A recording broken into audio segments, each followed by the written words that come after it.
that tragic event. Reporter Rob Kirkpatrick gives us those details. Newly released files are shedding more light into officers responding to the Robb Elementary School shooting in Uvalde, Texas. Body cam footage of officers inside the school show how police eventually confronted the shooter, who massacred 19 children and 2 teachers. Law enforcement has been heavily criticized for its failed response in the May 2022 shooting.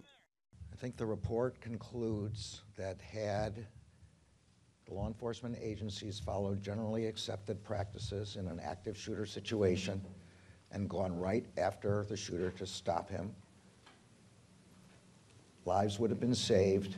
The release comes after several news outlets, including CNN, filed a lawsuit to obtain public records. Community anger grew over why victims were left with the gunman for well over an hour. They just didn't act. They just didn't move. 376 law enforcement officers were on the scene, and it took 77 minutes from when the gunman entered the school before they confronted and killed him. In one 911 call released, a man claiming to be the shooter's uncle reached out in hopes of getting his nephew to turn himself in. The thing that's happening at Robb right now. Okay. My nephew. Who's your nephew, sir? I was wondering maybe he could listen to me because he does listen to me. Everything I tell him, he does listen to me. Maybe he could stand down. I'm Rob Kirkpatrick reporting.